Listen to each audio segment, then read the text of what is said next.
नमस्कार बच्चों, आज हम हिंदी की कक्षा में आपको नया अध्याय पढ़ाने जा रहे हैं।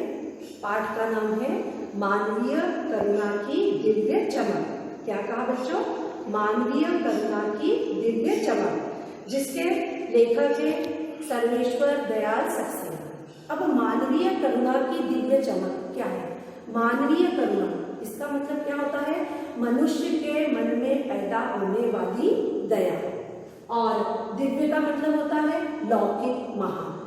तो बेटा इस शब्दों से आपको पता चल रहा होगा कि यह पाठ कितना आपको अच्छा लगेगा, मैं आशा करती हूँ। और इसके जो लेखक है सर्वेश्वर दयाल सक्सेना ने, इन्होंने जो ये पाठ लिखा है वो हमारी हिंदी गद्य साहित्य की विधा संस्मरण इसमें लिखा है। बच्चों, हमने पिछली कक्षाओं में आपको बताया था कि हमारे हिंदी गद्य साहित्य की अनेक विधाएं हैं, जिसमें कहानी, निबंध, पत्र लेखन, डायरी लेखन, आत्मकथा, यात्रा कथा, ये सभी हमारी हिंदी गद्य साहित्य की विधाएं हैं। तो इसमें संस्मरण भी एक हिंदी गद्य साहित्य की विधा है। अब संस्मरण का मतलब भी आपको मालूम है, लेकिन मैं फिर से बताती हूँ। संस्मरण माने कुछ ऐसी यादें जो हमारे मन मस्तिष्क में रहती है और फिर हम याद करके उसको लेखक के तौर पर लिखते हैं। तो ऐसी विधा को हम कहते हैं संस्मरण। तो संस्मरण में भी जब सर्वेश्वर दयाल सक्सेना जी ने लिखा है, जो किसके बारे में लिखा है? फादर कामिल बुल्के, जो उनके मन पर ऐसे अमिट छाप छोड़ के गए कि लेखक को लिखने पर मजबूर होना पड़ा। तो आज हम सबसे पहले मानवीय करुणा की दिव्य चमक, इसका थोड़ा सा विषय अध्ययन करते हैं, बाद में हम इसको आपका सारांश समझाएंगे। तो विषय परिचय क्या है इसका? संस्मरण हिंदी साहित्य की एक ऐसी विधा है जिसमें लेखक अपनी स्मृति पटल पर, स्मृति माने अपने याद में गहरे बसे किसी व्यक्तित्व की चर्चा करता है, माने किसी व्यक्ति के व्यक्तित्व की चर्चा करता है, और वह शब्दों और प्रसंगों के माध्यम से उस व्यक्ति का ऐसा खाका, माने ऐसा चित्रण करता है कि पाठक में पढ़ने वाला स्वयं को उसका पात्र से जुड़ा पाता है। माने जब हम इस प्रकार के लेख पढ़ते हैं तो हम इस प्रकार महसूस करते हैं कि वह व्यक्ति हमसे जुड़ा है। ऐसा ही एक संस्मरण है मानवीय करुणा की दिव्य चमक, जिसके लेखक है श्री सर्वेश्वर दयाल सक्सेना। सर्वेश्वर दयाल सक्सेना इलाहाबाद के परिमल समूह के सदस्य रहे और वही उनका परिचय फादर कामिल बुल्के से हुआ। फादर के व्यक्तित्व से लेखक माने सर्वेश्वर दयाल जी इतने प्रभावित हुए कि यही भाव इसी संस्करण में उनका अभिव्यक्ति हुई। माने किसकी अभिव्यक्ति हुई है? लेखक की अभिव्यक्ति। तो बच्चों, आइए अब हम अध्ययन करते हैं सर्वेश्वर दयाल सक्सेना जी द्वारा रचित मानवीय करुणा की दिव्य चमक। इस संस्मरण में फादर बुल्के के मानवतापूर्ण व्यक्तित्व का स्मरण किया है। लेखक इस बात से दुखी है कि फादर बुल्के की मृत्यु जहरवाद अर्थात गैंग्रीन से हुई। उन्होंने जीवन भर लोगों को स्नेह प्रदान किया, फिर भी उन्हें जहरवाद हुआ। किस ईश्वर से पूछे कि वृद्धावस्था में उन्हें इतना दारुण दुख क्यों मिला? प्रभु की आस्था ही जिसका अस्तित्व था, उसे आखिरी समय में इस यातना की परीक्षा क्यों देनी पड़ी? उनका ध्यान करते ही एक लंबी पादरी की सफेद चौड़ी सी ढकी उनकी आकृति सामने होती। गोरा रंग, सफेद छाई मारती पूरी दाढ़ी, नीली आंखें, गले लगाने को आतुर लगती थी। लेखक का उनसे 35 सालों का स्नेहपूर्ण संबंध था। उन्हें याद करना करुण संगीत सा लगता है और देखना करुणा में स्नान। फादर बुल्के से बात करने पर मन में कर्मशील होने का संकल्प जागृत होता था। लेखक जब इलाहाबाद में थे तो परिमल नामक साहित्य संस्था के सदस्य थे। फादर भी उसी संस्था के सदस्य थे। वे उस परिवार के समान स्नेहपूर्ण संस्था के बड़े सदस्य के समान थे।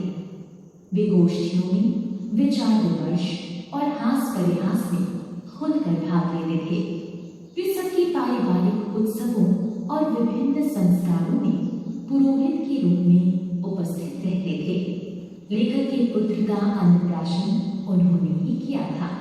वे वात्सल्यमयी थे। उनका वात्सल्य देवदारू सा ऊंचा था। वे प्राय इलाहाबाद की सड़कों पर साइकिल चलाते हुए दिख जाते थे। वे सदैव प्रेम और ममता से झलकते रहते थे। फादर बुल्के मूलतः बेल्जियम के निवासी थे।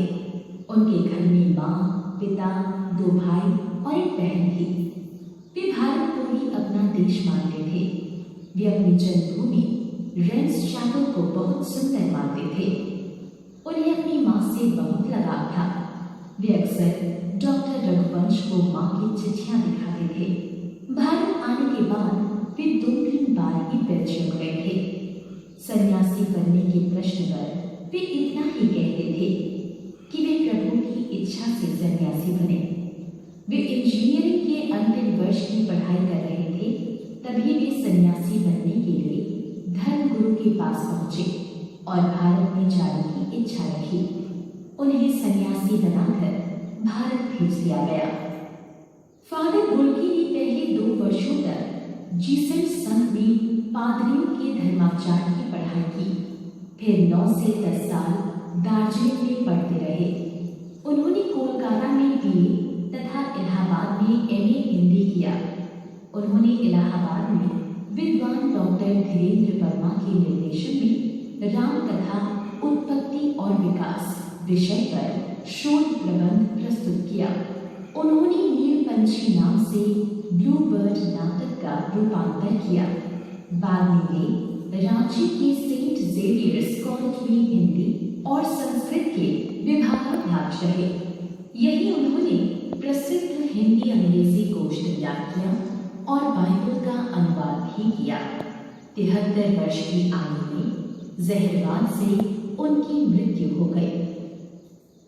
फादर बुल्के ने पहले 2 वर्षों तक जीसस संघ में पादरियों के धर्माचार की पढ़ाई की। फिर 9 से 10 साल दार्जिलिंग में पढ़ते रहे। उन्होंने कोलकाता में BA तथा इलाहाबाद में MA हिंदी किया।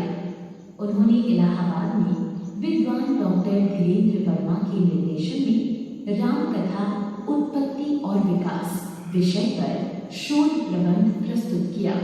उन्होंने नीलपंछी नाम से ब्लू बर्ड नाटक का रूपांतर किया। बाद में वे रांची के सेंट जेवियर्स कॉलेज में हिंदी और संस्कृत के विभागाध्यक्ष रहे। यही उन्होंने प्रसिद्ध हिंदी अंग्रेजी कोश तैयार किया और बाइबल का अनुवाद भी किया। 73 वर्ष की आयु में जहरवाद से उनकी मृत्यु हो गई। फादर बुल्के सन्यासी अवश्य थे, किंतु रिश्ते बनाकर तोड़ते नहीं थे। साल बाद मिलने पर भी उनकी गंध महसूस होती थी। वे दिल्ली आने पर लेखक से अवश्य मिलते थे। वे हिंदी को राष्ट्रभाषा बनाने के लिए बहुत व्याकुल रहते थे। वे मंचों से इस हेतु अकाट्य तर्क देते थे। साथ ही वे हिंदी वालों को ही हिंदी की उपेक्षा पर झुंझलाते थे। वे हर दुख में साथ खड़े होते थे। उनके मुंह से निकले सांत्वना के शब्द मन को असीम शांति प्रदान करते थे। लेखक को इस संबंध में अपनी पत्नी और पुत्र की मृत्यु याद हो आती है, जब फादर के शब्द से उन्हें विरल शांति मिली। लेखक ने जब अंतिम बार देखा तो वे ताबुत में थे। उनके चेहरे पर दिखी शांति थे हो गई थी। 18 अगस्त 1982 को सुबह 10 बजे उनके शव को दिल्ली के कश्मीरी गेट स्थित निकलसन कब्रगाह में उतारा गया। कुछ पादरी, डॉक्टर रघुवंश का पुत्र और उनके परिचय राजेश्वर सिंह उन्हें धरती की गोद में सुलाने के लिए चलिए। जैनेन्द्र, विजेंद्र स्नातक, अजीत कुमार, निर्मला जैन, मसीही समुदाय के लोग, पादरी, डॉक्टर सत्यप्रकाश, डॉक्टर रघुवंश आदि सभी उदासी से घिरे हुए थे। मसीही विधि से उनका अंतिम संस्कार शुरू हुआ। रांची के फादर भास्कर तोयना ने उन्हें श्रद्धांजलि देते हुए कहा, फादर बुल्के धरती में जा रहे हैं। इस धरती से ऐसे रत्न पैदा हो।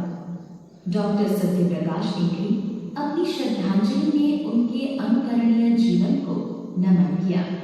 फिर देह कब्र में उतार दी गई। वहां उपस्थित सभी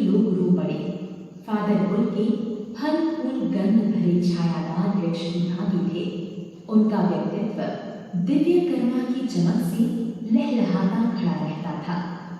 उनके निकटस्थ लोगों के मन में उनकी स्मृति किसी यज्ञ की पवित्र अग्नि के समान आजीवन बनी रहेगी।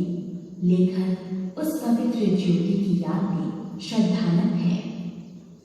हाँ बच्चों, तो आपको सारांश अच्छी तरह से समझ में आ गया होगा। बाकी का लेखक परिचय, शब्दार्थ और प्रश्नोत्तर हम अगली कक्षा में आपको बताएंगे। धन्यवाद।